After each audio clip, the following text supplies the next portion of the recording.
लोक काय करतात माहिती आहे का? आयुष्यभर तक्रारी करत राहतात. खूप साऱ्या गोष्टींच्या तक्रारी. हे नाही, ते नाही, ते नाही.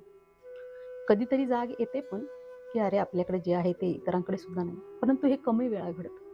मग त्यासाठी एक सवय लावून घ्यायला पाहिजे. नसलेल्या गोष्टींवर फोकस करण्यापेक्षा ज्या गोष्टी तुमच्याकडे आहेत, त्याच्यावर फोकस करा. तुमच्याकडे जे आहे त्याच्यासाठी कधी युनिव्हर्सला, परमेश्वराला धन्यवाद दिलंय का तुम्ही? काय-काय आहे जरा मोजायला बसा बरं. एक यादीच करायला बसा. काय-काय दिलंय तुम्हाला आत्तापर्यंत या युनिव्हर्सने, या तुमच्या आराध्य दैवताने. ग्रॅटिट्यूड म्हणजेच कृतज्ञता, धन्यवाद भाव वाढला, की आपोआप तुमचं मन शांत, समाधानी व्हायला सुरुवात होते आणि तुमची समृद्धी वाढायला सुरुवात होते.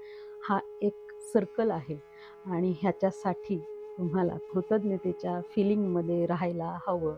तक्रार सोडा आणि कृतज्ञता बाळगा. आणि आज काय करा?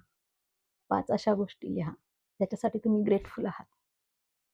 आणि हे जर तुम्ही रोज केलं, तर मॅजिक बघा तुमच्या आयुष्यात काय सुंदर बदल घडतील. अशाच छोट्या-छोट्या टिप्ससाठी या चॅनेलला फॉलो करा, लाईक करा, शेअर करा, सबस्क्राईब करा. मी आहे life coach Yashasvi Pushpa and thank you for watching this channel. पुढच्या अपडेट्ससाठी फॉलो करा.